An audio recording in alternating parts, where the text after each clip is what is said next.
কোন নেতা যদি বলে কোরআনের সাথে রাজনীতির কোনো সম্পর্ক নাই, তাহলে ওই নেতার ইসলামের সাথে কোরআনের সাথে কোনো সম্পর্ক নাই। কথা বলে ঠিক কিনা? ততক্ষণ পর্যন্ত কেউ ইমানদার হতে পারবে না। হে নবী, যতক্ষণ তাদের মামলা মুকদ্দমায় নবী আপনার বিচারকে না মানবে। এখন বলেন, স্বাধীনতার 53 বছর চলে গেল, আমাদের বাংলাদেশের হাইকোর্ট সেখানে ব্রিটিশের আইনে চলে, কোরআনের আইনে চলে না, ঠিক কিনা? সেখানে উকিলগুলো গিয়ে বলে, মাই লর্ড, হে আমার লর্ড।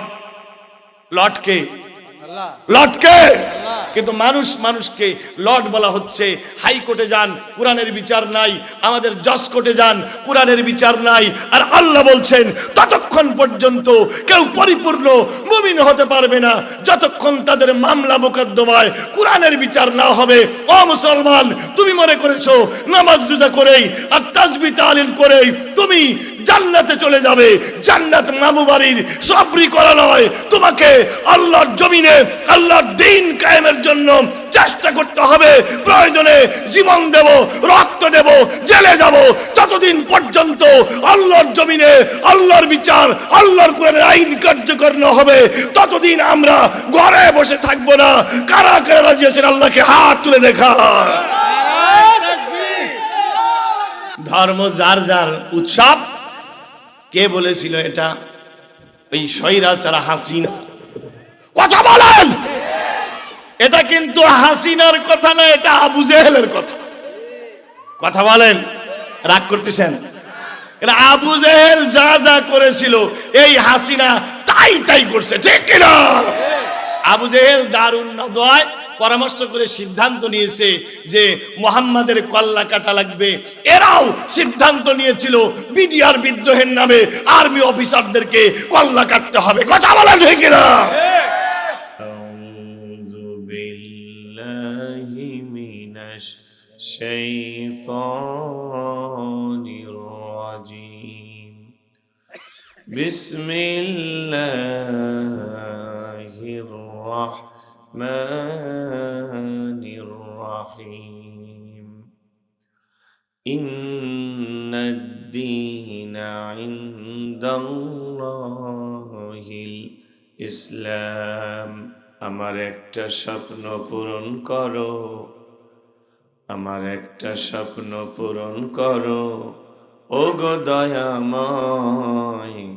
তোমার কথা বলতে গিয়ে না পাই যেন ভয় আমি, তোমার কথা বলতে গিয়ে না পাই যেন ভয়। আমি অটল যেন থাকতে পারি আল কোরআনের পথে, ধৈর্য ধরে ডাকতে পারি আল কোরআনের পথে। আমায় ধৈর্য দিও, সাহস দিও ওগো দয়াময়। তোমারে গান গাইতে গিয়ে না পাই যেন ভয় আমি, তোমারে গান গাইতে গিয়ে না পাই যেন ভয়। আলহামদুলিল্লাহ। প্রিয় হাজিরিন, আমরা আজকে ওই কালামের একটি সূরা, সূরাত আলে ইমরান, আলে ইমরানের 119 নম্বর আয়াতের অংশ বিশেষ তেলাওয়াত করেছি। আল্লাহ তাআলা বলছেন, ইন্নাদ-দীনা ইনদাল্লাহিল ইসলাম। আল্লাহর কাছে একটা মাত্র জীবন ব্যবস্থা, তার নাম ইসলাম। সুবহানাল্লাহ বলি। আল্লাহর দিন কয়টা? একটা। পৃথিবীতে দিন তথা জীবন ব্যবস্থা বা আমরা ধর্ম বলি, যাই বলি, এটা কি একটা? একটা? অনেক, বহু। হিন্দু, বৌদ্ধ, খ্রিস্টান, জৈন, জরাথ্রুস্ট, কত জীবন ব্যবস্থা পৃথিবীতে আছে।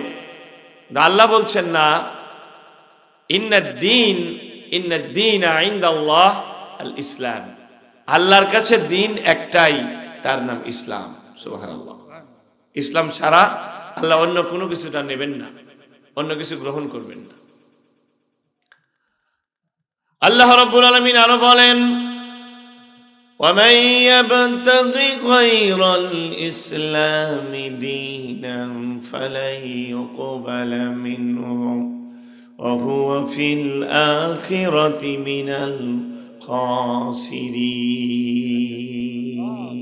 Allah Ta'ala বলছেন, whoever seeks any doctrine other than Islam, nothing will be accepted from him, and in the day of afterlife he will be loser.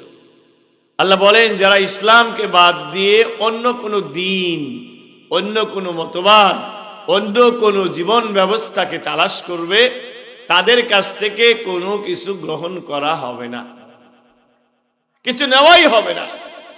ওয়াহুয়া feel আখিরাতি মিনাল খাসিরিন, এই লোকটি আখিরাতে ক্ষতিতে পড়ে যাবে। তাহলে আমাদের দেশের যারা বলছে যে কোরআনে কোনো রাজনীতি নাই, এরা মহা ক্ষতির মধ্যে পড়ে যাবে। কারণ ও রাজনীতি কোরআন থেকে নেবে না, ও রাজনীতি নিতে চায় কোরআনের বাইরে থেকে, ওর এটা গ্রহণযোগ্য হবে না। এ লোকটি আখিরাতে ক্ষতির মধ্যে পড়ে যাবে। এ কথাটি কার? আল্লাহ তাআলা আরো বলছেন যে ইসলাম বাদ দিয়ে অন্য কোনো মতবাদ, অন্য কোনো জীবন ব্যবস্থাকে যারা তালাশ করবে, তাদের কাছ থেকে কোনো কিছুই নেওয়া হবে না। এ কথাটি কার? কার? না আমার? আল্লাহর কথার ভিতরে কোনো ভেজাল আছে? কোনো ভুল আছে? এক জাল্লা এতটুকু, যালিকাল কিতাব লা রাইবা ফি, this is the book where there is no confusion. এটা এমন একটা কিতাব যেখানে কোনো সন্দেহ নাই, কোনো সন্দেহের অবকাশ নাই। সুতরাং আমরা জীবনের সব জায়গায়, আমরা মসজিদ থেকে শুরু করে একেবারে বঙ্গভবন পর্যন্ত আমরা আইন মানব, হুকুম মানব। কার? রাজি আছেন তো সবাই ইনশাআল্লাহ? আল্লাহ তৌফিক দিন, জোরে বলি আমিন। প্রিয় ভাইরা, আল্লাহ একটা মাত্র জীবন ব্যবস্থা আল্লাহর দেওয়া, আর বাকি সব মানুষের বানানো। কি? মানুষের বানানো। আমরা অনেক সময় বলি হিন্দু ধর্ম, সনাতনী ধর্ম, কথাটা ভুল। সনাতনী ধর্মের নাম ইসলাম। সবাই বলেন, সনাতনী ধর্মের নাম কি? আদম আলাইহিস সালামের ধর্ম কি ছিল? ইসলাম। দিন কি ছিল? ইসলাম। হযরত শীশ আলাইহিস সালাম, ইদ্রিস আলাইহিস সালাম, নূহ আলাইহিস সালাম, ইব্রাহিম আলাইহিস সালাম, মূসা আলাইহিস সালাম, ঈসা আলাইহিস সালাম, সকল আম্বিয়ায়ে কিরামের জীবন ব্যবস্থা তথা দিন কি ছিল? ইসলাম। সুবহানাল্লাহ বলি। কারণ সব নবীরা আসছে একই অফিস থেকে, আল্লাহর কাছ থেকে। যেহেতু তারা একই অফিস থেকে এসেছে, তাদের কথা তো দুই রকম হবে না, তাদের সবার কথাই এক। সুবহানাল্লাহ বলি। আল্লাহ রাব্বুল আলামিন বলেন, ওয়ালাকাদ বা'আথনা ফি কুল্লি উম্মাতির রাসূলা আন ইউবুদুল্লাহা ওয়াজতানিবুত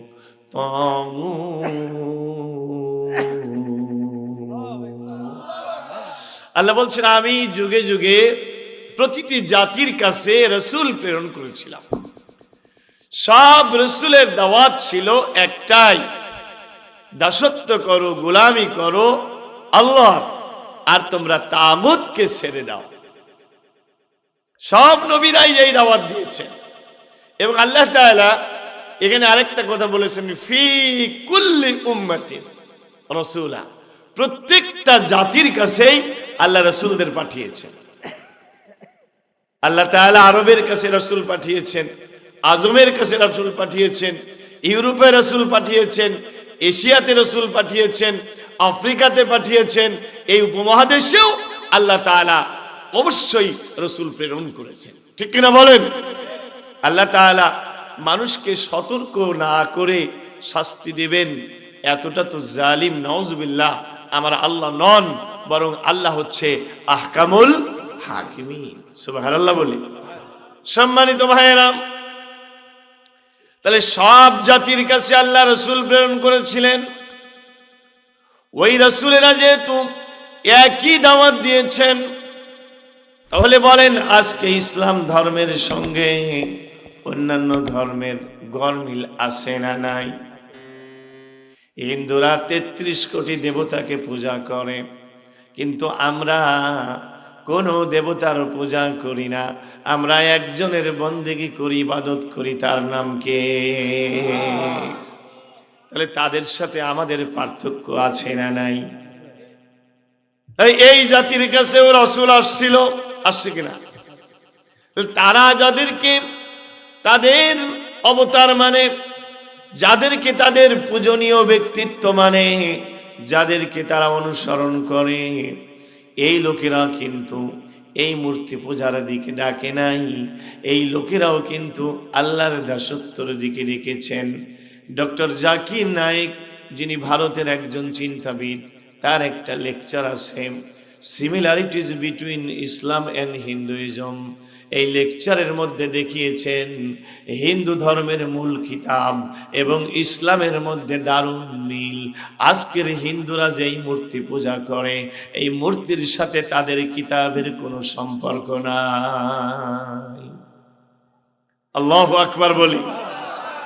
আমাদের যেমন কোরআনে কারীম, হিন্দুদের মূল যে কিতাব, ওই কিতাবকে বলা হয় বেদ। কি বলা হয়? বেদের আবার 4টি ভাগ: ঋগ্বেদ, সামবেদ, যজুর্বেদ, অথর্ববেদ। এই 4টি বেদ, এই বেদের মধ্যে বলা আছে স্রষ্টা একজন, স্রষ্টার কোনো প্রতিমূর্তি নাই। সেখানে আরো বলা হয়েছে হুতারমিন্দ্র হুতারমিন্দ্র মহাশরীন্দ্রা আল্লাং জ্যেষ্ঠং শ্রেষ্ঠং পরমং পূর্ণং আল্লাহ রসুল মোহাম্মদরকন বরস্য আল্লাহ আল্লাহ। সেখানে বলা হচ্ছে যিনি স্রষ্টা তিনি বলছেন আমি সব ইন্দ্রের বড় ইন্দ্র, আমি জ্যেষ্ঠ, আমি শ্রেষ্ঠ, আমি পরম, আমি পূর্ণ, আমার নাম আল্লাহ। সুবহানাল্লাহ জোরে বলা যায় না? না বাড়িতে গিয়ে বলে একটু জোরে বলেন সুবহানাল্লাহ। তাদের কিতাবে বলা হচ্ছে স্রষ্টার নাম কি? ওরা কি বলে? ওরা বলে ভগবান। কি বলে? এ ভগবান আল্লাহর নাম নয়, কারণ ভগবান এমন একটা শব্দ, এই ভগবানের স্ত্রীলিঙ্গ হয় ভগবতী। তো আল্লাহর স্ত্রী আছে নাকি? তাহলে আল্লাহকে স্রষ্টা মানলে মহিলা আরেকজন ভগবতী মানা লাগবে। আবার গড একটা শব্দ, এই গডের স্ত্রীলিঙ্গ হয় গডেস, গডের বহু বচন হয় গডস। কিন্তু আল্লাহ এমন একটা শব্দ, এই শব্দের স্ত্রীলিঙ্গ হয় না, এই শব্দের বহু বচন হয় না, কারণ আল্লাহ তো এক। আল্লাহর স্ত্রীও নাই, পুত্র নাই, শরীক নাই। কুল হুয়াল্লাহু আহাদ আল্লাহুস সামাদ লাম ইয়ালিদ ওয়া লাম ইউলাদ ওয়া লাম ইয়াকুল লাহু কুফুয়ান আহাদ। আবার আল্লাহ এমন একটা শব্দ, যেই শব্দ আলিফ লাম লাম হা মিলে হয় আল্লাহ। আলিফটা যদি বাদ দেন তাহলে থাকে লাম লাম হা, এটাও উচ্চারণ করলে হয় লিল্লাহ। এটা দ্বারাও আমার আল্লাহকেই বোঝা। লিল্লাহি তাকবীর। তাহলে এখানে আমি লিল্লাহ বলেছি, এই যে আমি লিল্লাহি তাকবীর বললাম, আমি লিল্লাহ বলেছি, কিন্তু এখানে কাকে বোঝানো হয়েছে? আল্লাহকে। কোরআনে আল্লাহ বলেন লিল্লাহি মা ফিস সামাওয়াতি ওয়া মা ফিল আরদ। আসমান এবং জমিনের মধ্যে যা কিছু আছে সব কিছুর রাজত্ব মালিকানা একজনের, তিনি কে? আল্লাহ। সম্মানিত ভাইয়েরা আমার, এবার আল্লাহ শব্দের আলিফ বাদ দিলেন, এরপরে একটা লামকে যদি বাদ দেন থাকে লাহু। এই লাহু বললেও আমার আল্লাহকেই বোঝায়। লাহু মাকালিদুস সামাওয়াতি ওয়াল আরদ। আল্লাহ বলেন আসমান আর জমিনের সমস্ত রিজিকের চাবিকাঠি আল্লাহর। এখানে লাহু বলতেও আমার আল্লাহকেই বোঝালো। আবার এই লামটাকেও বাদ দিবেন, থাকে শুধু হু। এই হু বললেও আল্লাহকেই বোঝায়। কুল হু আল্লাহ, কুল হু আল্লাহু আহাদ আল্লাহুস সামাদ লাম ইয়ালিদ ওয়া লাম ইউলাদ ওয়া লাম ইয়াকুল লাহু কুফুয়ান আহাদ। আল্লাহু লা ইলাহা ইল্লাহু। এখানে হু মানে আমার আল্লাহ। আল্লাহু আকবার বলেন। এটাই তো আল্লাহর আসল নাম। এজন্য আমাদের কলবের ভিতরে আল্লাহ নাম লেখা আছে। এই যে আমাদের আঙ্গুল পাঁচটা, এই পাঁচটা আঙ্গুলকেও একসঙ্গে দেখলে পারে আল্লাহ নামের মতোই লাগে। এটা আল্লাহ, লাম লাম হা, আল্লাহ, সুবহানাল্লাহ বলি। এই যে আমাদের এখানে আরবিতে, এটাকে আরবিতে ডান হাতে লেখা আছে 81 আর বাম হাতে লেখা আছে 18। 81 এই যে দেখেন সাইন আছে, এই যে 8 1, এটা 1 8, এক পাশে 81 আর এক পাশে 18, দুটো মিলে হয় 99। এখানেও আল্লাহ তাআলা 99টি সিফতের নিদর্শন রয়েছে। আমেরিকার একজন ডাক্তার এক রোগীকে অপারেশন করতেছিলেন। যেই রোগী বেশি বেশি আল্লাহ নামের জিকির করত, তারা হার্ট অপারেশন করতে গিয়ে দেখে সেখানে আল্লাহ নামটা খোদাই করা হয়ে গেছে। জোরে বলেন আল্লাহু আকবার, আল্লাহু আকবার, আল্লাহু আকবার, আল্লাহু আকবার বলি।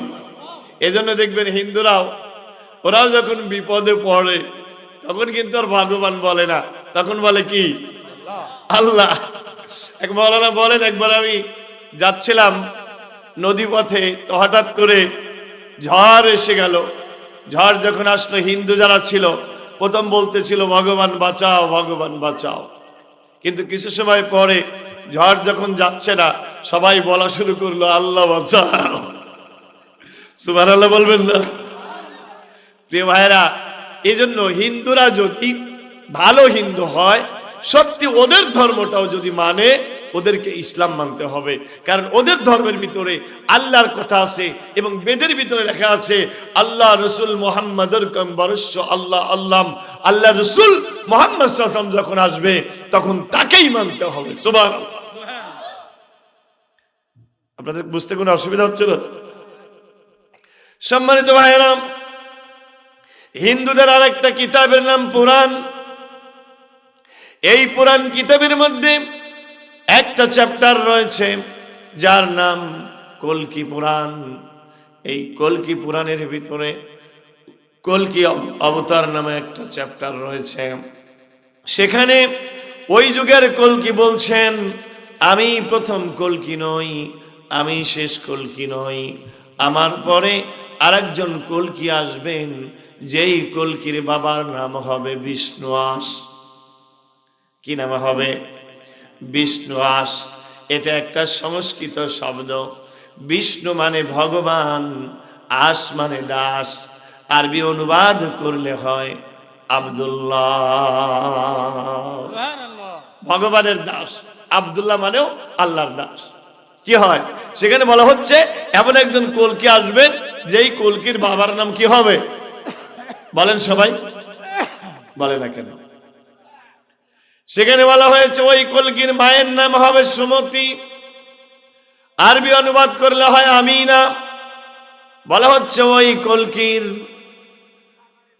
যে এলাকায় জন্মগ্রহণ করবেন, এলাকার নাম হবে শাম্বালা। শাম্বালা মানে শান্তির নগরী। আরবি অনুবাদ করলে হয় দারুল আমান, মক্কা। এখানে বলা হয়েছে ওই কল্কি উত্তর দিকে হিজরত করবেন। আমার নবী মক্কা থেকে 500 মাইল উত্তরে হিজরত করেন। সেখানে বলা হয়েছে তিনি আবার বিজয়ীর বেশে মাতৃভূমিতে প্রবেশ করবেন। আমার নবী 10ম হিজরিতে মক্কা বিজয় করেন 10,000 সৈন্য নিয়ে। সেখানে বলা হয়েছে তিনি মাধব মাসের 12 তারিখে জন্ম নেবেন। মাধব মাস মানে বসন্তকাল। আরবি অনুবাদ করলে হয় রবিউল আউয়াল। 12 তারিখ মানে 12 তারিখ। এখানে আমার নবী রবিউল আউয়ালের 12 তারিখে জন্ম নিলেন। সেখানে বলা হয়েছে ওই কল্কি কোনো এলাকার কল্কি নয়, তিনি গোটা পৃথিবীর কল্কি। তিনি হিন্দুর কল্কি, খ্রিস্টানের কল্কি, মুসলমানের কল্কি, তিনি আরবের কল্কি, তিনি আজমের কল্কি, তিনি আফ্রিকানের কল্কি, তিনি গোটা পৃথিবীর কল্কি হবেন। তিনি যখন আসবেন তখন তাকেই মানতে হবে। যে কথা আমার আল্লাহ বলেন, ওয়ামা আরসালনাকা ইল্লা রাহমাতাল লিল আলামিন। আমার নবীকে আল্লাহ বলেন, হে নবী আমি আপনাকে গোটা পৃথিবীর জন্য রহমত করে পাঠিয়েছি।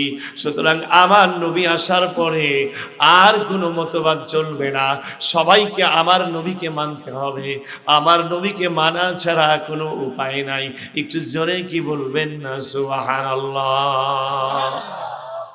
চিৎকার দিয়ে বলেন আল্লাহু আকবার।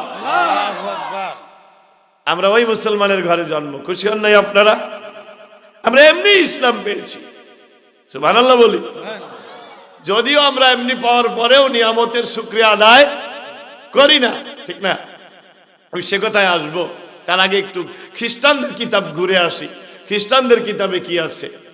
খ্রিস্টানদের কিতাবকে বলা হয় বাইবেল। কি বলা হয়? এটা আরবিতে আমরা বলি ইনজিল। এই বাইবেলের দুটো part, old testament, new testament. Old testament মানে হচ্ছে তাওরাত, নিউ টেস্টামেন্ট মানে ইনজিল। এখানে বাইবেলের 70 নম্বর অনুচ্ছেদ ইউহান্না চ্যাপ্টারে সেখানে লেখা রয়েছে, হযরত ঈসা আলাইহিস সালামকে যখন শুলে চড়ানো হচ্ছে, ঈসা আলাইহিস সালাম বলছেন, I think that my departure is better for you, because if I don't go, the Paraclete will not come, and if I go, the Paraclete will come, and Paraclete is better than me. চিৎকার দিয়ে বলেন আল্লাহু আকবার। ঈসা আলাইহিস সালাম বলছেন, আমি মনে করি আমার যাওয়াই ভালো, কারণ আমি না গেলে তো প্যারিক্লিট আসবে না। আমি না গেলে প্যারিক্লিট আসবে না। And when I go, I will send him. আমি যখন যাব আমি তাকে পাঠিয়ে দেব। সুবহানাল্লাহ বলেন, আরেকটু জোরে বলেন সুবহানাল্লাহ। And you should follow him. তোমাদের উচিত তাকে অনুসরণ করা, because he is better than me. প্যারিক্লিট আমার চাইতে শ্রেষ্ঠ। আমি একজন নবী হওয়ার পরেও আমি তার উম্মত হতে পারলে নিজেকে ধন্য মনে করব। জোরে বলেন সুবহানাল্লাহ। এখানে তিনি যেই নবীর সুসংবাদ দিলেন তাকে বলা হয়েছে প্যারিক্লিট। এটা ইউহান্না চ্যাপ্টারে আছে। তো ওরা সত্যকে গোপন করার জন্য প্যারিক্লিট শব্দের অনুবাদ লিখলো সহচর। আধুনিক বিজ্ঞান যত আগাচ্ছে, যুগ যত আগাচ্ছে, তত ধরা পড়ে যাচ্ছে সবকিছু। দেখা যাচ্ছে প্যারিক্লিট শব্দটা একটা গ্রিক শব্দ। গ্রিক ভাষায় প্যারিক্লিট মানে প্রশংসাকারী এবং প্রশংসাকৃত, দুইটা অর্থ হয়। আমার নবীর নাম কয়টা? কয়টা নাম? দুইটা। মূল নাম কয়টা? দুইটা। একটা নাম মোহাম্মদ, একটা নাম কি? আর একটা নাম কি? আহমদ। আহমদ মানে প্রশংসাকারী, আর মোহাম্মদ মানে প্রশংসাকৃত। তার মানে এখানে খ্রিস্টানদের বাইবেলের ভিতরে যেই নবীর কথা বলা হলো, যেই নবীকে অনুসরণ করার কথা বলা হলো, সে আমার আপনার নবী, বিশ্ব নবী। চিৎকার দিয়ে বলেন সুবহানাল্লাহ। সম্মানিত হাজিরিন, খ্রিস্টানদের কথা বললাম, এবার একটু ইহুদিদের কথা বলি। আল্লাহ রাব্বুল আলামিন কোরআনে কারীমের মধ্যে বলেন, আল্লাযীনা আতাইনাহুমুল কিতাবা ইয়ারিফুনাহু কামা ইয়ারিফুনা আবনাআহুম ওয়া ইন্না ফারীকাম মিনহুম লায়াকতুমুনাল হাক্কা ওয়া হুম ইয়ালামুন।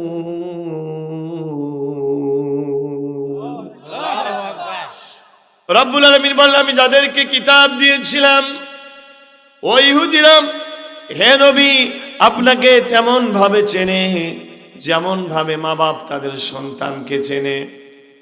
আচ্ছা বলেন তো, মা বাপ সন্তানকে কম চেনে না বেশি চেনে? বেশি চেনে না কম চেনে? যদি কোনো সময় কারো হাত কেটে ফেলা হয়, পা কেটে ফেলা হয়, চোখ উপড়ে ফেলা হয়, কেউ তাকে চিনতে না পারে, তখন আমরা বলি তার মাকে ডেকে আনো। মা নিশ্চয়ই দেখলে চিনতে পারবে। মা দেখার সঙ্গে সঙ্গে বলে ওঠে, এটাই আমার বেটা, এটাই আমার কলিজার টুকরা সন্তান, কারণ তার নাভির কাছে এই যে জন্মদাগ, এটা দেখে আমি চিনতে পেরেছি এটা আমারই ছেলে। আমার আল্লাহ কোরআনে বলেন, ও দুনিয়ার মানুষেরা শোনো, তামাম দুনিয়ার ইহুদিরা নবী তোমাকে তেমন ভাবে চেনে যেমন ভাবে মা বাপ তার সন্তানকে চেনে। বলেন সুবহানাল্লাহ। আর একটু জোরে বলেন আল্লাহু আকবার। মা বাপ যেমন সন্তানকে চেনে, ইহুদিরা তেমনি ভাবে আমার নবীকে চেনে। এই জন্য রসুলের বয়স যখন 12 বছর, আল্লাহ রসুল তিনি চাচার সাথে গেলেন সিরিয়া, তাই না? সিরিয়াতে যখন গেলেন, দূর থেকে একজন পাদ্রী লক্ষ্য করতেছিলেন যে এই যে কাফেলা আসতেছে, ওই কাফেলার মাথার উপরে এক খণ্ড মেঘমালা আকাশ থেকে এসে ওই সূর্যের আলো থেকে ছায়া দান করছে। সুবহানাল্লাহ বলেন। সূর্যের আলো লাগতে দিচ্ছে না, তাদেরকে ছায়া দিচ্ছে। আবার ওই কাফেলা যখন গাছের পাশ দিয়ে আসছে, তখন গাছগুলো নুয়ে পড়ে তাকে সালাম জানাচ্ছে। সুবহানাল্লাহ। কাছে আসার পরে ডাক দিয়ে বলে, হে কাফেলা, তোমাদের বাড়ি কোথায়? তারা বলল, আমাদের বাড়ি মক্কা নগরীতে। এই তোমরা কোন বংশের মানুষ? বলল, আমরা কুরাইশ বংশের। এই যে তোমাদের কাছে একটা সুন্দর ছেলে আছে, এই ছেলের নাম কি? বলছে মোহাম্মদ। এর বাবার নাম কি? আহমদ। এর দাদার নাম কি? বাবার নাম আব্দুল্লাহ। এর দাদার নাম কি? Abdul Muttalib. বলছে, তোমরা যদি অনুমতি দাও তাহলে আমি এই ছেলেটার গায়ের জামাটা খুলে দেখতে চাই, কারণ আমার নবীর ঘাড় থেকে কাঁধ এর মধ্যবর্তী জায়গায় একটু পিঠের দিকে একটা লালিমা মিশ্রিত চিহ্ন ছিল, যেটাকে বলা হয় মোহরে নবুয়ত।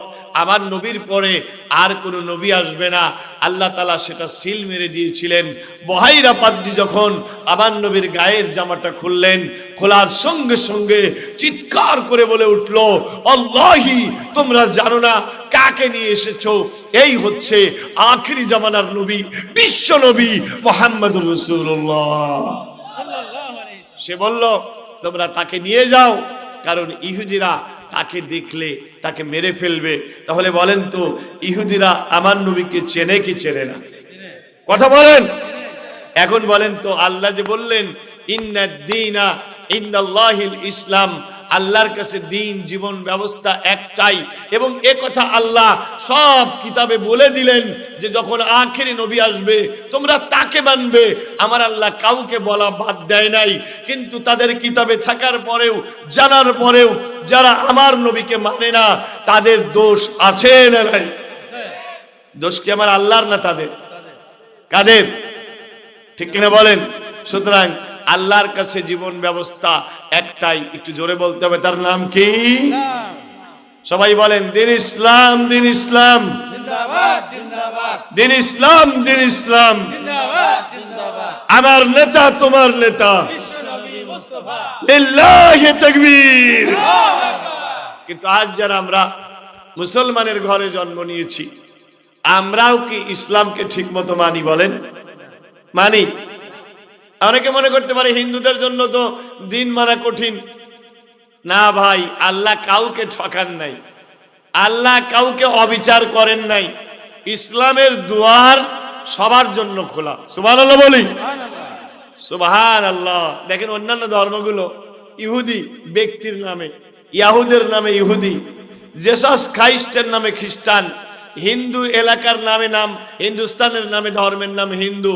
কিন্তু ইসলাম এমন একটা জীবন ব্যবস্থা, ব্যক্তির নামে নয়, এলাকার নামে নয়। ইসলাম মানে আত্মসমর্পণ করা। তার মানে যে ব্যক্তি আত্মসমর্পণ করবে, একজন হিন্দু, একজন খ্রিস্টান যদি কালেমা লা ইলাহা ইল্লাল্লাহ বলে, সেও একজন মুসলমান হয়ে যায়। বলেন সুবহানাল্লাহ। এবং শুধু মুসলমানই হয় না, আল্লাহ তার অতীত জীবনের সমস্ত গুনাহগুলোকে সওয়াব বানায়।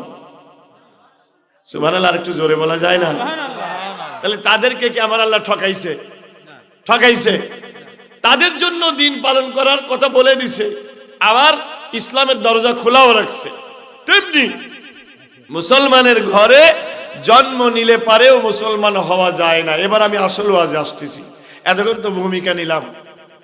মুসলমানের ঘরে জন্ম নিলেও কিন্তু মুসলমান হওয়া যায়। মুসলমান হতে হয়, কি করতে হয় বলেন? আর একটু জোরে বলেন। মুসলমান যদি জন্মসূত্রেই হতো, তাহলে আবু তালেব তো বড় মুসলমান হতো, ঠিক না? আবু তালেব তো রাসূলের চাচা। আবু তালেব কি মুসলমান না কাফের? সবাই বলে না কেন? কি? আবু জেহেল তো রাসূলের পাড়াপড়শি চাচা। আবু জেহেল তো মুসলমান হতে পারতো। আবু জেহেল কি মুসলমান? আবার এদিকে নূহ আলাইহিস সালামের ছেলে কেনান, নবীর ছেলে সেও কাফের। তাহলে বোঝা গেল মুসলমান জন্মসূত্রে মুসলমান হওয়া যায় না, মুসলমানের ঘরে জন্ম নিলেই মুসলমান হয় না। মুসলিম প্রত্যেকটা মানুষকে হতে হয়। জোরে বলে আল্লাহু আকবার। দুঃখ লাগে আমাদের বাংলাদেশের আজ আমরা যারা মুসলমান বলে দাবি করি, আদমশুমারিতে যাদের নাম মুসলমান লেখা আছে, বিশ্বাস করেন এদের অনেকের নাম আল্লাহর খাতায় মুসলমান নয়। কারো নাম মুরতাদ, কারো নাম নাস্তিক, কারো নাম মুনাফিক। কথা বলেন ঠিক কিনা? ইসলাম এত সোজা না। আমরা মনে করেছি হিন্দুরা যেমন 12 মাসে 13 পূজা করে, আমরাও তেমন মাঝে মাঝে নামাজ কালাম একটু পড়লাম, টাকা পয়সা হলে একটু উমরা করে আসলাম, জীবনের শেষ বেলায় যা একটু হজ টজ করে আসলাম, মনে হয় মুসলমান হয়ে গেলাম। খ্রিস্টানরা যেমন সারা জীবন 2 নাম্বারি করার পরে তারা সারা সপ্তাহে 2 নাম্বারি করে রবিবার আসতে পারে, ঈসা আলাইহিস সালামের মূর্তির সামনে গিয়ে বলে আমাদের 1 সপ্তাহের পাপ তোমাদের মাথায় জুবা দিয়ে গেলাম। আমরা মনে করি আমরা কোনো পীরের হাতে মুরিদ হয়ে পীর সাহেবকে বলবো, পীর সাহেব আমাদেরকে চ্যাংদুলা করে জান্নাতে পার করে দেবে। আসে না নাই? অনেকেই মনে করি সারা জীবন 2 নাম্বারি করব আর একটু মিলাদ পড়ায় দেব, তাহলে সব শেষ। দোকানে যতই ফাঁকি দেই আর ভেজাল দেই, ওজনে কম দেই, মিলাদ পড়াইছি, কোনো অসুবিধা নাই। আমরা ধর্মটাকে এইটুকুই মনে করছি। কথা বলেন। কিন্তু দিন আসলে কি, দিন ইসলাম আসলে কি, আজকে ওই প্রসঙ্গে আলোচনা করা হবে ইনশাআল্লাহ। কোরআনকে যদি আপনি গবেষণা করেন, কোরআনের ভিতরে আপনি দিন শব্দের অর্থ পাবেন 5টি। জোরে বলেন কয়টা? আল্লাহ তাআলা বলেছেন ইন্নাদ-দীনা ইনদাল্লাহিল ইসলাম। আল্লাহর কাছে দিন তথা জীবন ব্যবস্থা একটাই, তার নাম ইসলাম। দিন একটাই, সেটা হচ্ছে ইসলাম। এখন এই দিন শব্দের অর্থ কোরআনে আছে 5টি। জোরে বলেন কয়টা? ইসলামকে দিন মানলে এই 5টি পয়েন্টে মানা লাগবে। কয়টা পয়েন্টে? আরেকটু জোরে বলেন। 1 নাম্বার, দিন শব্দের মানে হচ্ছে আনুগত্য। বলবেন হুজুর দিন মানে যে আনুগত্য, এটা কোথায় পেলেন? এটা পেলাম সূরাতুল বাইনার ভিতরে। আমার আল্লাহ বলেন ওয়ামা উমিরু ইল্লা লিয়াবুদুল্লাহা মুখলিসিনা লাহুদ্দীন।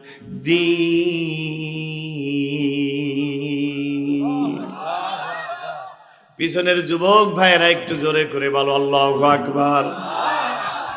কোন নেতা যদি বলে কোরআনের সাথে রাজনীতির কোনো সম্পর্ক নাই, তাহলে ওই নেতার ইসলামের সাথে কোরআনের সাথে কোনো সম্পর্ক নাই। কথা বলে ঠিক কিনা? দিন শব্দের 1 নাম্বার মানে হচ্ছে আনুগত্য। কি আনুগত্য? খালি মেনে নেওয়া। আল্লাহ বলেন ওয়ামা উমিরু ইল্লা লিয়াবুদুল্লাহা মুখলিসিনা লাহুদ্দীন। বান্দাদেরকে আদেশ করা হয়েছে আনুগত্যকে খাঁটি করে আল্লাহর দাসত্ব করবে। এই আনুগত্য শুধু মসজিদের ভেতরে নয়, এই আনুগত্য শুধু দোকানে নয়, এই আনুগত্য শুধু ব্যবসায় নয়। মসজিদ থেকে শুরু করে তোমার ব্যবসা বাণিজ্য, তোমার দোকান, তোমার বেচা কিনা, তোমার অর্থনীতি, তোমার রাজনীতি, তোমার পররাষ্ট্রনীতি, তোমার সমাজনীতি, তোমার রাষ্ট্র পরিচালনা, তোমার জাতীয় সংসদ, সব জায়গায় মুসলমান আল্লাহ ছাড়া কাউকে মানতে পারে না। বলেন ঠিক কিনা? কার কথা এটা? কার কথা? আল্লাহর কথা। কিন্তু আমাদের সমাজে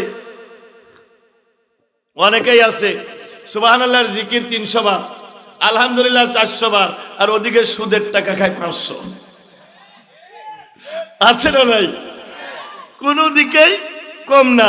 আবার অনেকেই আছে যে নামাজ রোজা সবই পড়ে, তবে সুদ খেতে খেতে পেট মোটা করে ফেলে। কোলাকুলি করতে যাবেন, মাঝখানে ব্যারিকেড। বলবেন হুজুর কোলাকুলি কেমনে করব? যে খালি পেট। বলবে কোলাকুলি না হোক, পেটের সাথেই করো, পেটাপেটি তো হোক। ঠিক না? অনেকে আবার এই কাজ করে না, তবে জমি জমা যা ছিল সবগুলো হজে যাওয়ার আগেই যাচ্ছে হজে।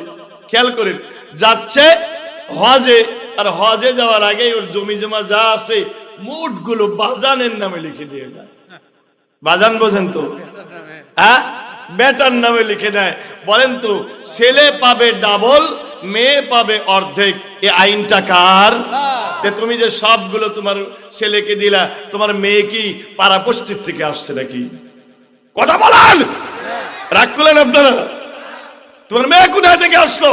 তাহলে তুমি ওইখানে নামাজে আল্লাহকে মানো, কিন্তু তোমার জমির ব্যাপারে আল্লাহকে মানো না, আনুগত্য করো না, তুমি এখনো মুসলমান হও? আবার অনেকেই আছে এদিকে নামাজ রোজা সবই পড়ে, আর ওদিকে রামপন্থী বামপন্থীদের পক্ষে স্লোগান দেয়, ভোট দেয় নৌকায়। আছে না নাই? রাগ করলেন আপনারা? আছে না নাই? তো নৌকায় যারা, ওরা তো বলে ধর্ম নিরপেক্ষতার আদর্শ মানে, ওরা তো ইসলামকে আদর্শ মানে না। তাহলে তুমি একজন মুসলমান হাজী সাহেব হওয়ার পরে তোমার ভোট কি করে রামপন্থী বামপন্থীদের বাক্সে যায়, যারা মাথায় টুপি, মাথায় পট্টি আর হাতে তসবি নিয়ে তলে তলে ইসলামের গুড়া কাটার ষড়যন্ত্র করেছিল। উপর দিয়ে বলেছিল যে আমরা মদিনার সনদে দেশ চালাবো, কিন্তু পরে দেখি মোদির সনদে দেশ চালাতে চায়। ঠিক না? মোদি যেমন বলে দিয়েছে যে আগে গিয়ে বাংলাদেশের স্বাধীনতার সার্বভৌমত্বের যে অতন্ত্র প্রহরী আর্মিদেরকে দুর্বল করা লাগবে, এই জন্য বিডিআর বিদ্রোহের নামে 57 জন অফিসারকে মেরে ফেলে মোদির প্রেসক্রিপশনে। ঠিক কিনা? এরপরে মোদি ভালো করেই জানে এদেশের স্বাধীনতা সার্বভৌমত্বের অতন্ত্র প্রহরী হচ্ছে আলেমে দ্বীন ওলামায়ে কেরাম, ইসলামপন্থীরা। এরা ভারতের হাতে মাথা নত করবে না বলে পাকিস্তানেই ওরা দেশভাগ চায় নাই। ওরা ভারতকে জানে, ভারত আমাদেরকে চুষে চুষে খাবে, কোনোদিন স্বাধীনতা দেবে না। এই জন্য ভারত বাংলাদেশের স্বাধীনতার অতন্ত্র প্রহরী আলেম ওলামা ইসলামপন্থীরা, এজন্য ওরা প্রেসক্রিপশন দিয়ে দিল আগে ইসলামী দলগুলোকে দুর্বল করা লাগবে, আর ধরে ধরে এই লোকদেরকে ফাঁসি দেওয়া লাগবে। ঠিক কিনা? এরপরে ওরা শিক্ষা ব্যবস্থার ভিতরে ঢোকায় দিল কি হিন্দুয়ানি সিলেবাস। ঠিক না? ঠিক। মাদ্রাসা মসজিদগুলো এক এক পরে বিল বন্ধ হয়ে যায়। এরপরে দেখা যায় যে ওরা কোনো জায়গায় করোনা নাই, করোনা খালি মসজিদে।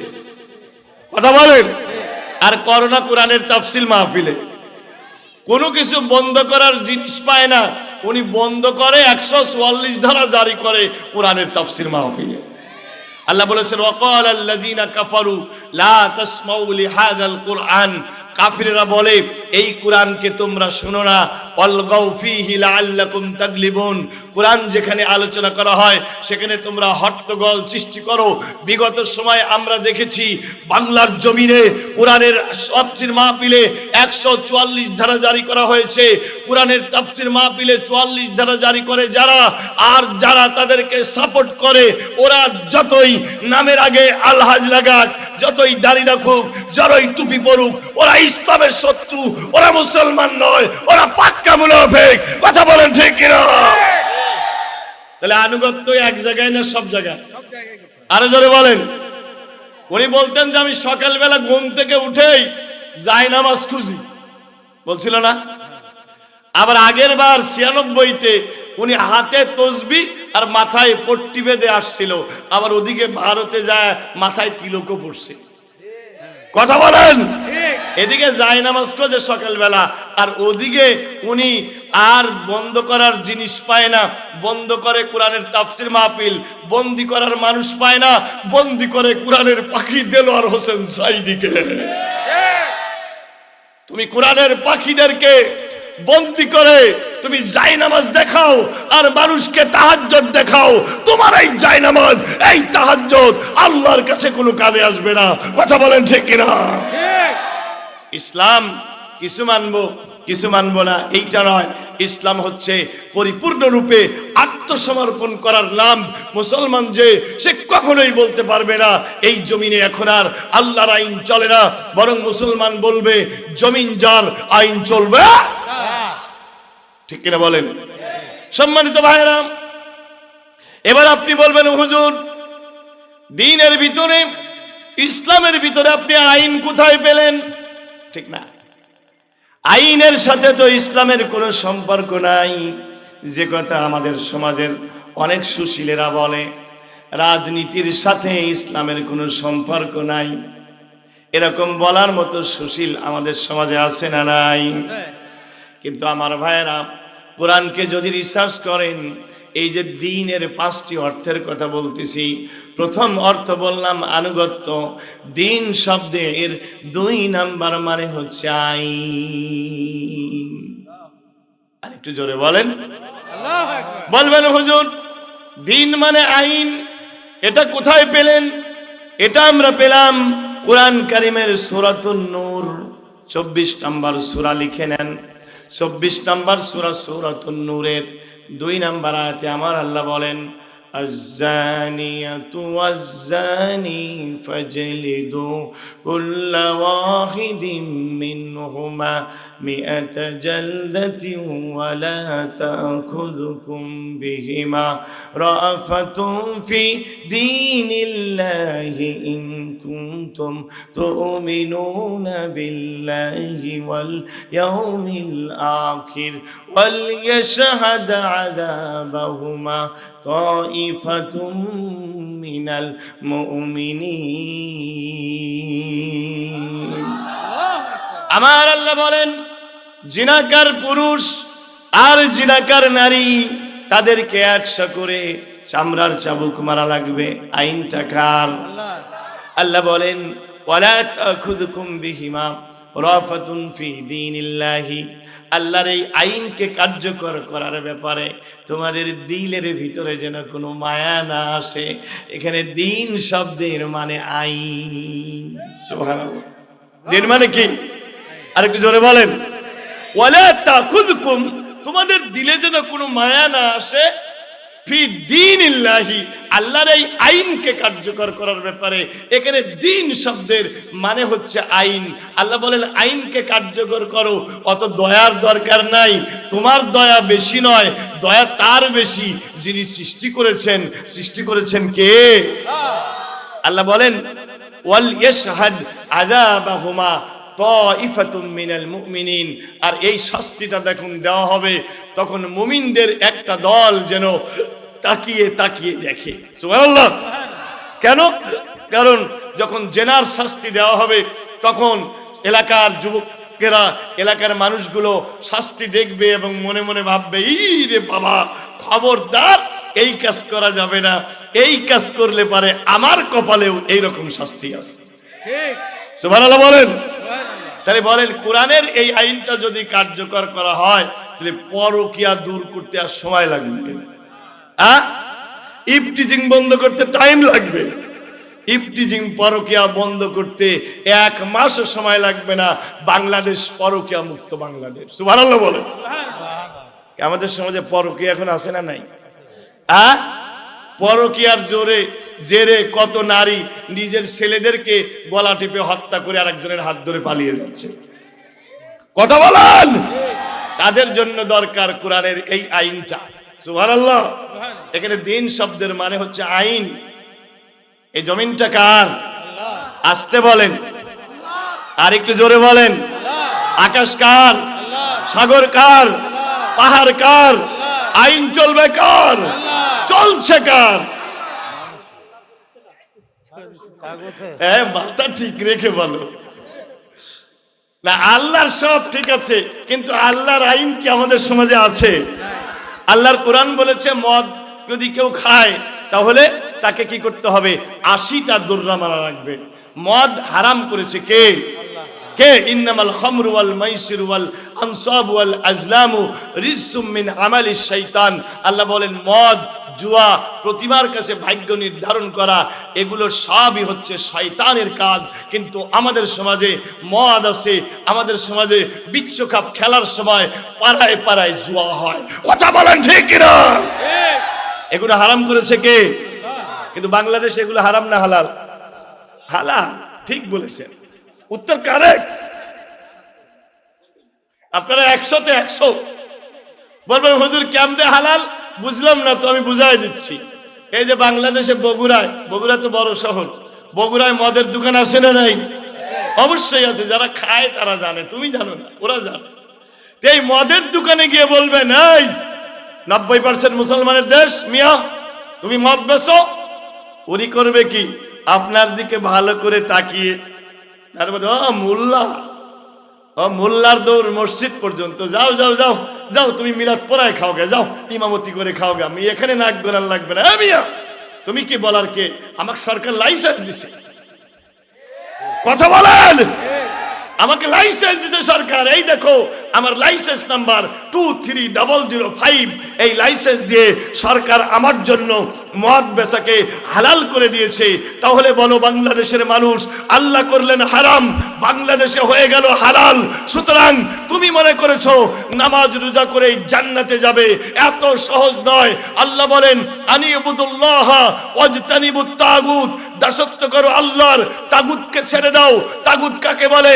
তাগুত বলে ওই শক্তিকে যেই শক্তি আল্লাহর আইন মানে না, আল্লাহর আইনের বিপরীত আইন রচনা করে, আল্লাহর আইন মানতে মানুষকে বাধা দেয়।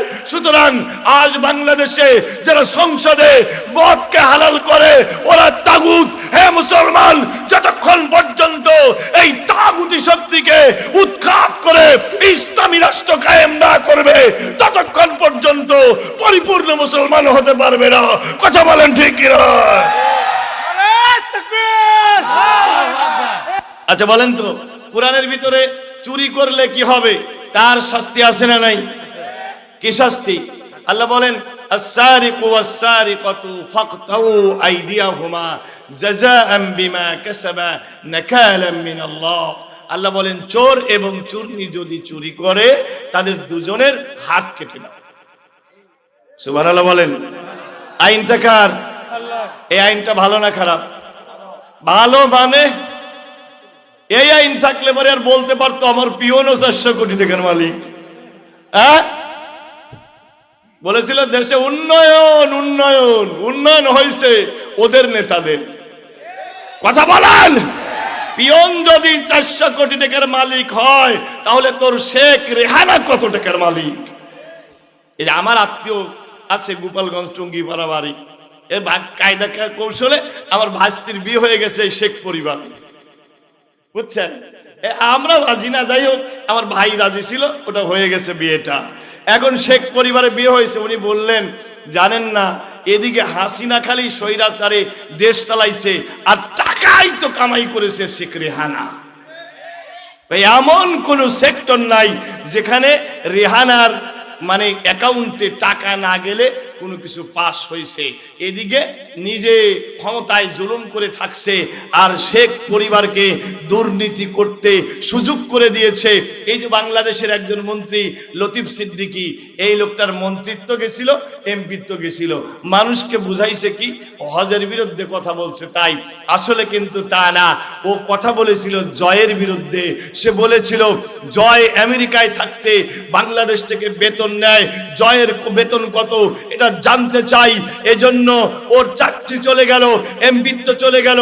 আমার ভাইরা, এরা শত শত নয়, হাজার হাজার নয়, লক্ষ লক্ষ নয়, কোটি কোটি হাজার হাজার কোটি টাকা বাংলাদেশ থেকে পাচার করে দিয়েছে। কথা বলেন ঠিক কিনা?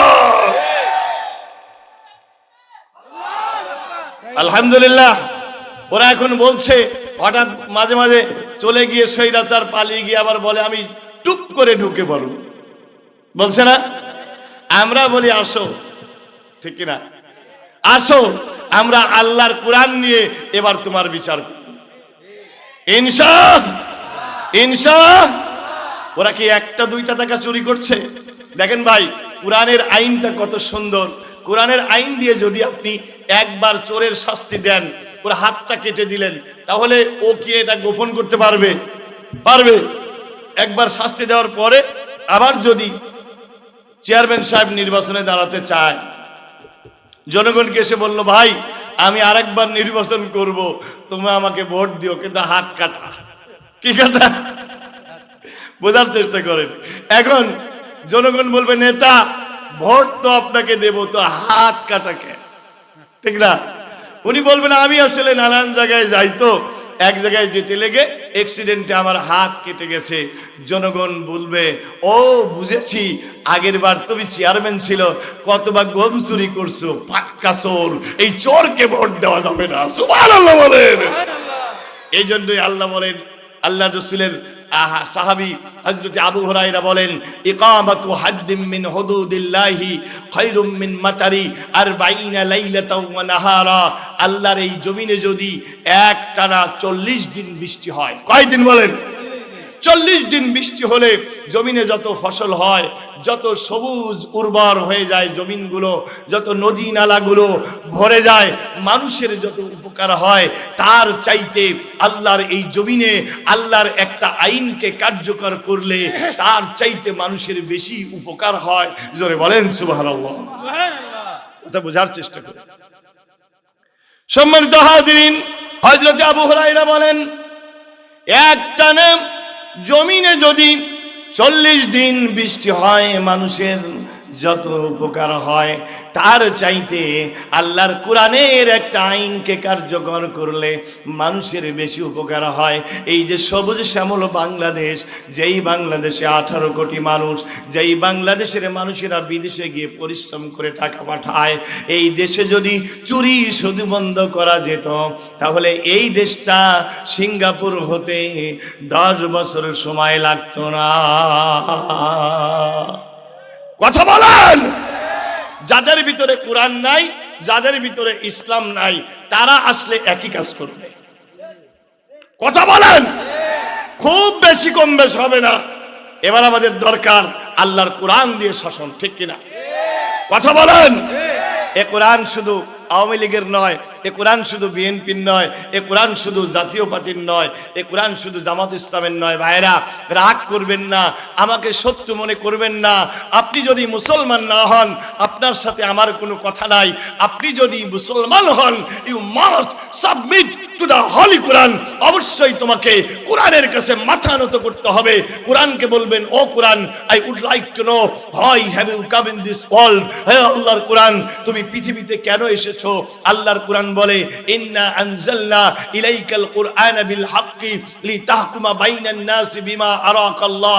সূরা নিসার 5 নম্বর আয়াতে আল্লাহর কোরআন বলে, হে নবী, আপনার উপরে আমি এই কোরআনকে এই জন্য নাজিল করেছি, যাতে করে কোরআন দিয়ে রাষ্ট্র চালিয়ে তুমি দুনিয়ায় শান্তি প্রতিষ্ঠা করতে পারো।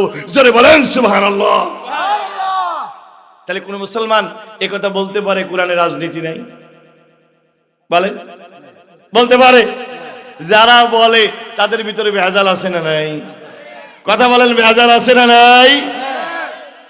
সমাধান, ও সমাধান চাও যদি জীবনে মরণে, ফিরে চাও খুঁজে নাও চোখ রাখো কোরআনে।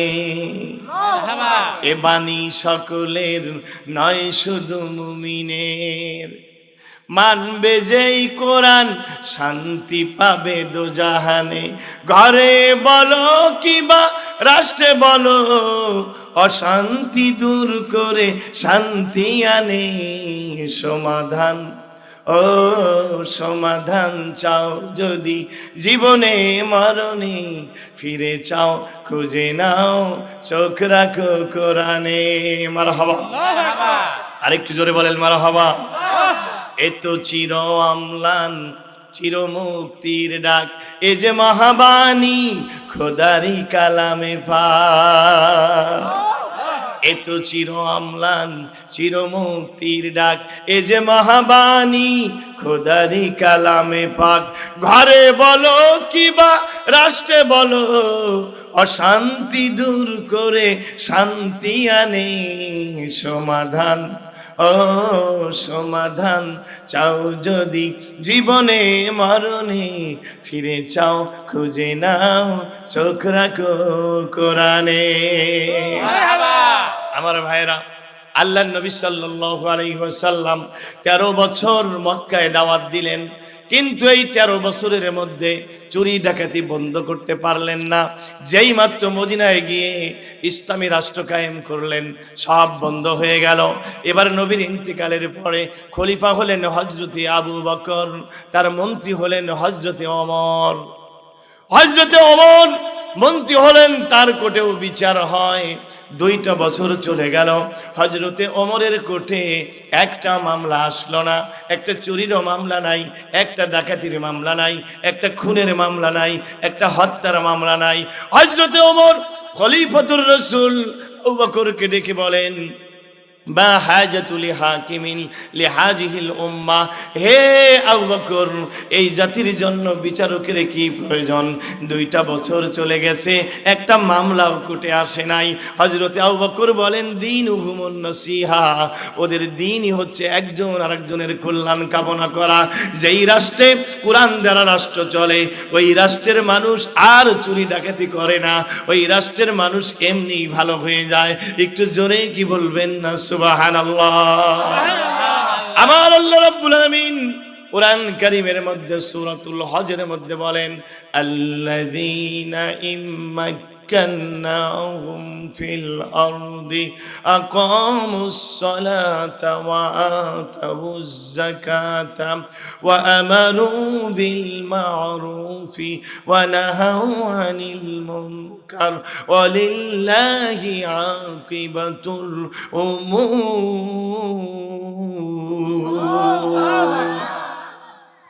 আল্লাহ রাব্বুল আলামিন বলেন, আমি যখন ঈমানদারদেরকে ক্ষমতা দেই, ক্ষমতায় গিয়ে তারা 4 দফা কাজ করে। জোরে বলেন, কয় দফা?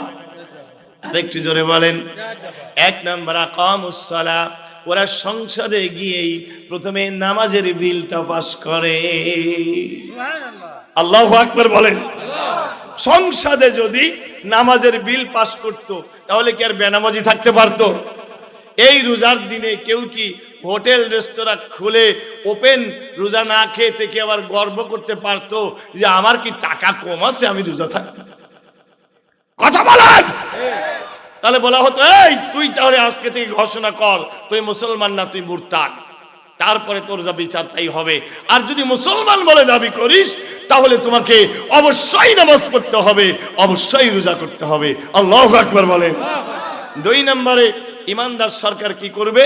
ওয়া আতাউজ যাকাত, তারা যাকাত ভিত্তিক অর্থনীতি চালু করবে। সুবহানাল্লাহ। যাকাত ভিত্তিক অর্থনীতি হলে পারে বাংলাদেশে আর গরিব থাকতো না। কারণ এদেশে ব্যাংকগুলোতে, কোম্পানিগুলোতে, সরকারি কোষাগারে কোটি কোটি টাকা পড়ে আছে। এগুলো যদি যাকাত দেওয়া হতো, এদেশের মানুষের আর অভাব থাকবে না। সুবহানাল্লাহ বলেন। কারণ যাকাত দেয় ধনী, পায় কে? 3 নম্বর ইমানদার সরকারের 3 নম্বর কাজ শুনবেন আপনারা, ওয়া আমারু বিল মারুফ, তারা ভালো ভালো কাজ চালু করবে। আর আমাদের আগের সরকার মদ বন্ধ করতে পারে নাই, জুয়া বন্ধ করতে পারে নাই, তারা সীমান্তে ফেলানির লাশ বন্ধ করতে পারে নাই, ভারত থেকে ফেন্সিডিল আসা বন্ধ করতে পারে নাই, কিন্তু তারা বন্ধ করেছে কোরআনের তাফসীর মাহফিল, বন্ধ করেছে ইসলামী শিক্ষা, বন্ধ করেছে মাদ্রাসা। কথা বলেন ঠিক কিনা? আল্লাহ বলেন, ইমানদার সরকার হলে পারে ওরা ভালো কাজগুলো চালু করবে, ও নাহাউ আনিল মুনকার, এবং সব মন্দ কাজগুলো বন্ধ করে দেবে। ইসলামী সরকার হলে আপনাদেরকে আর টাকা দিয়ে মাহফিলের আয়োজন করা লাগবে না, সরকারই এই ধরনের মাহফিলের আয়োজন করবে। টিভি খুলবেন, টিভিতে দেখা যাচ্ছে ইসলামী অনুষ্ঠান, তাফসীর হচ্ছে, ইসলামী নাটক হচ্ছে। সুবহানাল্লাহ বলেন। ভালো না খারাপ? ভালো না খারাপ? টিভি খুলবেন, দেখবেন নাটক একটা শুরু হয়ে গেছে। কে? একটা মরুভূমির ভিতর দিয়ে যাচ্ছে এক লোক উট বহন ধরে নিয়ে, আর একজন উটের পিঠে বসা আছে। কিছু সময় পরে বোঝা যাবে উটের পিঠে যিনি বসে আছেন তিনি খলিফাতুর রাসূল হযরতে ওমর, আর যিনি উটের রশি ধরে আছে তিনি তারই ভৃত্য, তারই চাকর আসলাম। সুবহানাল্লাহ। কিছু সময় পরে উটের পিঠ থেকে ওমর ডেকে বলছে, হে ভৃত্য আসলাম, এই মরুভূমির ভিতর দিয়ে, এই জ্বলন্ত উত্তপ্ত বালুর উপর দিয়ে তুমি শুধু হেঁটে যাবে আর আমি উটের পিঠে চড়ে বসে থাকবো। ইসলাম এমন কথা বলে না, ইসলাম সাম্যের কথা বলে। তুমি আমার ভাই, এবার তুমি কিছুক্ষণ উটের পিঠে চড়ো, আমি নিজে তোমাকে ধরে নিয়ে যাচ্ছি, আমি নিজে উট বয়ে নিয়ে যাচ্ছি। চিৎকার দিয়ে বলো আল্লাহু আকবার। আমার ভাইরা, আমার ভাইরা, এই নাটকগুলো আজ আমাদের দেখানোর দরকার আছে না নাই? কিন্তু আমাদের দেশে খালি স্টার জলসা, ঠিক কিনা? কেমনে পরকিয়া করা যাবে এই বুদ্ধিটা সবকটা ভালোই দেয়, ঠিক কিনা? পুরাণ কি যেন বলে, একটা কথা যেন আছে, হলো একটা একটা আছে, হলো কি কাছে আসার গল্প। হ্যাঁ, সাবেক প্রেমিকের সাথে কিভাবে কাছে আসা যাবে, নতুন করে পরকিয়া করা যাবে, এই সমস্ত শিক্ষা দেওয়া হয়। আর কিভাবে শাশুড়ির সাথে ননদের লাগবে, বাড়ির ভিতরে শুরু হবে ফাইট, এইগুলো শিক্ষা দেয়। আর আমাদের মা বোনদের এইগুলো না দেখলে পেটের ভাতই হজম হয় না। কথা বলেন। স্টার জলসা, কিরণ মানা, জি বাংলা, তুমি আসবে বলে নানান ধরনের। আমার এক ছাত্রীকে একদিন বলে পড়া বলো তো মা। কয় স্যার পড়া তো হয়নি। কেন? কয় স্যার রাত্রে সিরিয়াল দেখছি। কি কি দেখছো বলো তো?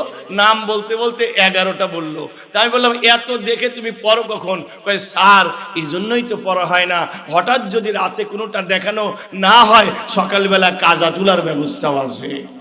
স্টার জলসা আর কিরণমালা নষ্ট করিল সোনার বাংলা, ঠিক কিনা বলেন? এর বিপরীতে ইসলামী নাটক, ইসলামী অনুষ্ঠান, ইসলামী সরকার হলে পারে এগুলো দেখাবে, আপনাদের নৈতিক চরিত্র ভালো হয়ে যাবে, মা বাপকে কিভাবে খেদমত করতে হয় এইগুলো শিক্ষা দেওয়া হবে। জোরে বলেন সুবহানাল্লাহ। সম্মানিত হাজিরিন, তাহলে আমরা পেয়ে গেলাম দিন শব্দের মানে হচ্ছে আইন। দিন মানে কি বলেন? আরেকটু জোরে বলেন, দিন মানে কি? এবার দিন শব্দের 3 নাম্বার মানে বলবো, শুনবেন আপনারা? কারা কারা শুনবেন না হাত তোলেন। ও খেয়াল করে নাই, ও বোঝে নাই, আসলে খেয়াল করে নাই। আমরা সবাই দিন শব্দের 3 নাম্বার মানে শুনবো। জোরে বলেন সুবহানাল্লাহ। আমার ভাইরা, কোরআনকে যদি রিসার্চ করেন, কোরআন কারিমের মধ্যে আপনি দিন শব্দের 3 নাম্বার মানে পাবেন বিচার। দিন মানে কি? বলবেন হুজুর দিন মানে যে বিচার, এটা কোথায় পেলেন? এটা আমরা পেলাম সূরাতুল ফাতিহার ভিতরে। কোন সূরা? সূরাতুল, মুখস্থ আছে? আমার সাথে বলেন আলহামদুলিল্লাহি রাব্বিল আলামিন আর রহমানির রহিম মালিকি ইয়াউমিদ্দিন। আল্লাহু আকবার বলেন। দিন পাইছেন তো? আমরা সূরা ফাতিহার মধ্যে বললাম আলহামদুলিল্লাহি রাব্বিল আলামিন। আয় আল্লাহ, আমার জীবনের যত কিছু ভালো কিছু ঘটে তার জন্য সব প্রশংসা তোমার। প্রশংসা কার? আল্লাহ। প্রশংসা সবই কেবল তোমারই, প্রশংসা সবই কেবল তোমারই রব্বুল আলামিন। দয়ালু মেহেরবান করুণা অফুরান, আর কেউ নয় তুমি মালিক। শেষ বিচারের দিনে, শেষ বিচারের দিনে। মারহাবা বলেন। প্রশংসা কি খাজা বাবা? কথা বলেন। দয়াল বাবা, ন্যাংটা বাবা। ছেলে দেয় কে?